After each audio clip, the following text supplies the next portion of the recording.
Everybody. Sorry we're late. Tipping points and puzzle pieces. Wednesday, 1 o'clock. The most human hour of your week. And why is it the most human hour of your week? Because we talk about humanity. We talk about bringing people together. We talk about ways to connect in community, and the fact that we don't even really understand what community is anymore.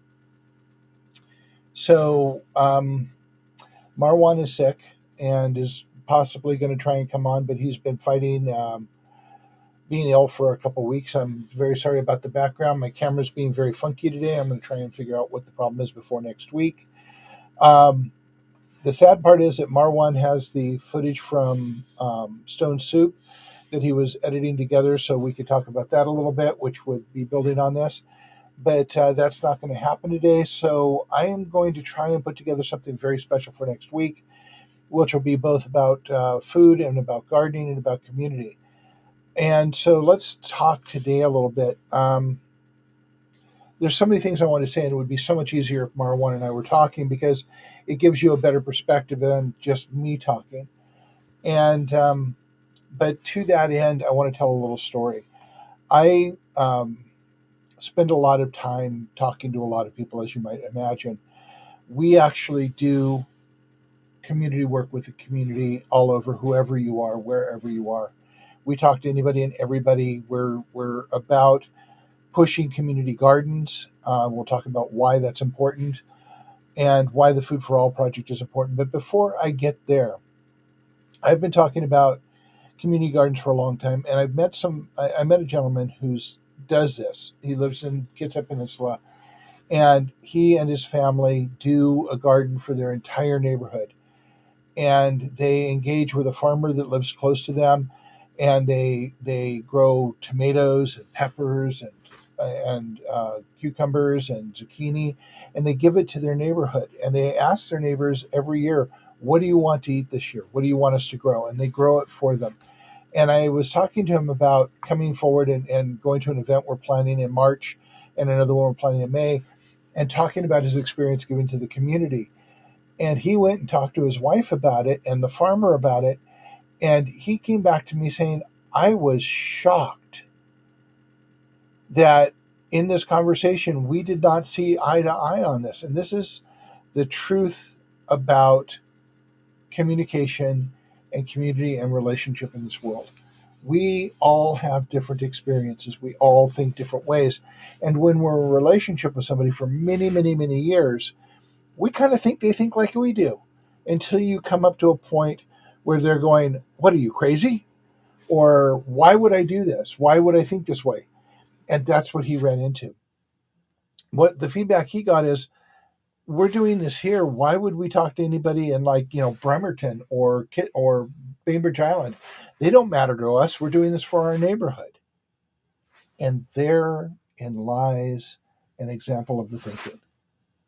The thinking we have been taught since birth, who has been generational thinking for decades and centuries, that it's about us and about our neighborhood.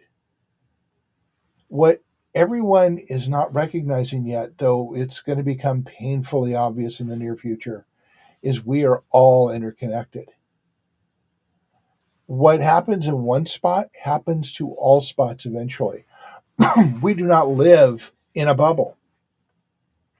We live in a world where we share the resources, where we all live together.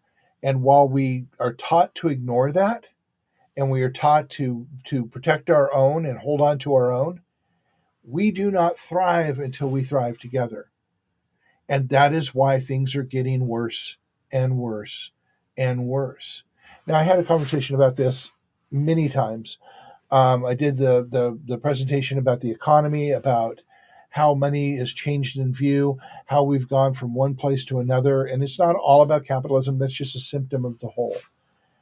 We have to start having conversations with each other so that we can understand that we need each other. All of us need each other in order for us to fix what's broken. And in this case, he asked me, "What do I do?" And I said, "You start a conversation." And it's going to be a lot of conversations.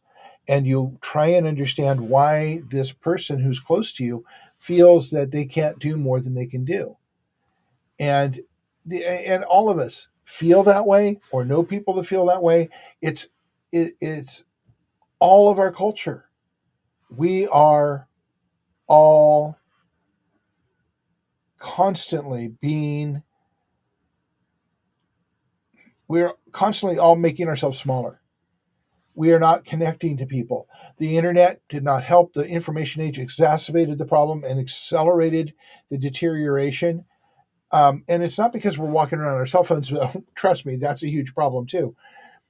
It's because we are now seeing the results almost immediately of long term messaging that is negative and unhelpful to us. We are seeing the result of hate. We are seeing the result of our negative thinking, our negative impact on the world. We're seeing the result of the fear being presented instantaneously. It's happening so fast that it is seemingly more painful and more and worse than it's ever been. Trouble is, it's always been this way. It's been this way for thousands of years, and now we are seeing it in our face all of the time, and it's overwhelming us. And we start taking drugs. We start doing, drinking more. We start just trying to not see anything outside of us because all we can do is survive. The thing is that isn't surviving. That's dying slowly. Surviving is connecting with people, learning to trust them, building relationships with them, and creating the capacity to thrive together. This cultural artificial intelligence, let's use the boogeyman, artificial intelligence that is our organic artificial intelligence is how we describe our culture. We have to reprogram it. And the way we reprogram it is to, hey, come tell us about your experience. Let's put our pieces on the table and figure out how to work together better. And I know this is really esoteric and very frightening, and a lot of you can't hear this. But breaking bread together, being human together, learning to trust each other, these are the ways that we can reprogram the culture that is creating an unlivable world for us humans. And we have to do this together. And we have to do it by creating one relationship and another. So, what does this have to do with Food for All? And I wanted to go back to the story, is that it all started with the Food for All. We are trying to get a garden in every neighborhood in Kitsap County. Now, secondary story, I was at the Starbucks over in Kitsap Way and National today because it was Have Coffee with a Cop. And I was curious, and I've talked to our law enforcement people on several occasions, but never liked the conversations I had today. And in that conversation I had with the Sheriff's Department, with the Washington State Patrol, with Port Orchard Police Department, with the Bremerton Police Department, all of those conversations were around how do we build community and how do we build capacity, because they are all aware of dangers, of disasters, of climate change. They don't have a plan for it because it's hard to plan for. I mean, they are, law enforcement trying to get things done, but this is really hard stuff. And it's going to take somebody that's outside of a bureaucracy having conversations amongst a lot of different people to get where we need to go.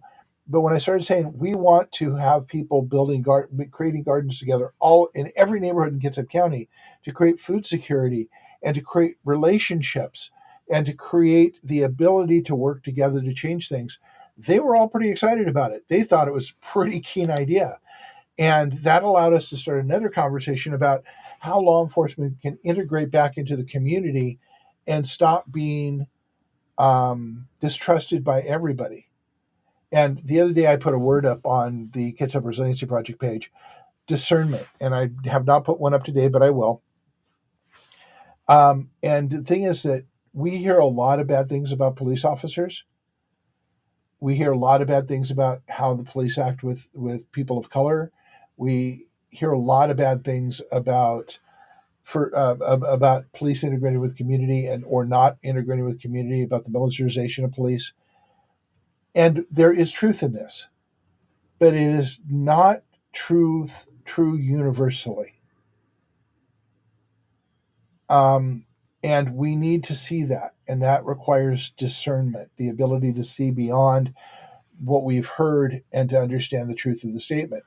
Are they perfect? No. Are they helpful? In every way they can be, given what they have to work with and the limitations they have. Can there be better? Oh yes, but better would include community involvement, and that is vitally important to this. And they see that, and they like, and they want to do that, and they just are stuck like everybody else. How do we get there?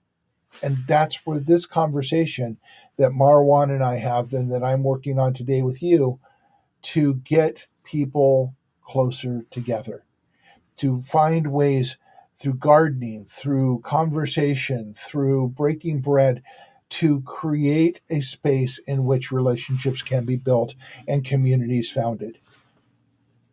So why are we doing this? I know it seems esoteric that community getting together is going to solve these things, but the first thing it does is it removes stigmas about people and group and race and all of these things, because we don't have those so much when we actually know somebody, when we actually get to know who they are. They may have not have voted the way we vote. They may not go to the church that we go to. They may be seemingly less social. They may not be socially graceful as we are, or they may be more socially graceful as we are, and we think that they're snobs or whatever. And these are all frames and bottles and silos that we put things in to label them, but they aren't true. They aren't truth. We as human beings are the compilation of all of our life experiences, all of our education, all of our trauma, all of our pain, all of the things that have formed us, and the things we've had to overcome, and the things we're still trying to deal with. We are human beings. We are flawed. We are broken, and we cannot not be broken because our culture is broken. We are afraid, and we feel alone. And while we can't put ourselves in other people's heads, we can be in relationship with people, and together we can do many, many more things. And I know you're tired of hearing this, but every time I say this, I want you to hear it clearly. The first three words of the United States Constitution are "we the people," but we have to be "we the people," not you the person, not the politicians you elect, not the bureaucracies that have been created. We, the people, are the ones that hold everybody accountable. We, the people, are what this is all supposed to be about, even though it isn't anymore. So we, the people, have to make those changes. And for that to happen somewhere down the line, we, the people, have to come together and talk and find out the multitude of things we have in common and the very few things we have different. And we have to be able to set those aside and talk about our humanity and the things that benefit the most of us. And we have to set priorities. That's what grassroots is all about. But we start that grassroots by creating capacity and a triple win situation by putting a garden in every neighborhood in Kitsap County. And I know that seems like a huge leap, and you're going, well, how is that going to work? Well, the process of gardening, okay, in your neighborhood, 20% of the people might be for it and willing to do the work and plant seeds and get the garden going. And that's enough. Somewhere along the line, when people get food that reduces their bills and the food tastes really good and is really strong and nutritious, they start changing their mind. And suddenly 20 becomes 30%, becomes 40%, becomes 50%. And if you don't get everybody in the neighborhood, that's okay. You won't. Not initially, not for a long time, because this work is generational work. It's seeds that you're planting now that will bear fruit 50 years, 100 years down the line. But in that process, a lot of good things are going to happen and a lot of changes will occur. And each of those little changes starts reprogramming our toxic culture to better support our humanity. We change our culture by changing our relationships with each other. And I know that there's somebody's out there going, well, do I have to go to therapy? You have to have relationships, and you have to be willing to do the work to look at yourself and look at your relationship and put your fear aside and to trust that a relationship can happen, and put aside all of the things that people tell you about relationships and what's a good relationship, what's a bad relationship. While it sells magazines and makes you watch shows, it really isn't very helpful for being human. All you have to do to have a good relationship is to be honest, to be human, and to be helpful. And in this, I have to say to you, how can I help? How can I help you find relationship with other people? How can I help you find community? I'm not a therapist. I am not a politician. I do not have a direct message for God from God. All I can say is we can help you find tools to have conversations and start planting the seeds that will be both a garden and a group of relationships that will strengthen and enrich your lives. And in the process, start changing the brokenness in our culture. And if that seems too much, that's okay. Maybe just buying a pack of seeds for one of your other neighbors will help, and start talking about, what's going on, and then find ways to eat together and share. Follow the Kitsap Resiliency Project on Facebook, and we will offer opportunities to engage. We'll have events where you can learn, and not just about gardening, but learn about um, how to think differently in your life that will make your life better. Because it's really, once you understand how it works, and I'm not selling, I'm also not a salesman, I'm not selling you anything. I'm simply saying we can, through relationship with each other, change our world. And that's going to require all of us, because you don't want the world of Mark. I don't want to be the one saying, well, you do this, you do this, you do this, because it won't fit everybody. It won't even fit me, really. It will be a world that has my vision, but it will not be a world for all of us. To have that happen, we need to have a framework, and we all have to bring our pieces to the table: our fear, our anxiety, our trauma, our hopes, our desires. We have to sit down and we have to be vulnerable. We have to talk to each other. We have to put aside our fear and our preconceived notions about who the other person is, and listen. And they have them listen to us. And then we have to talk about what's important to us. And through this process of building a relationship, becoming friends, we learn how to be human together, and we learn things that are important to us, and we can even roll up our sleeves and start working together to make those things more important. So now we go to the topic: food for all. We have several projects. Each one of them is a focus on things that humans desperately need in order to survive. We have water for all, we have power for all, we have shelter for all, and we have food for all. Food for all is a little different than the other ones, because food for all actually lays the foundation of building those relationships. So what we want to have is people who are courageous enough to and open to learning enough to come together with us and learn how to talk to their neighbors, and learn how important it is to provide food security. Kitsap Peninsula is a hard place to do this kind of project. It's hard because of the geographical location and design of it. We're a peninsula. We have the Hood Canal Bridge. We have the Tacoma Narrows Bridge. We have narrow roads going north and south through Belfair and Mason County. We have ferries that come across from um, Edmonds and Seattle to Kingston, to Bainbridge Island, to Bremerton. And if any of those or all of those become unavailable, we are isolated. It means food can't come to the peninsula. Power could be disrupted for a very long time. We have a situation where we are completely dependent on the outside.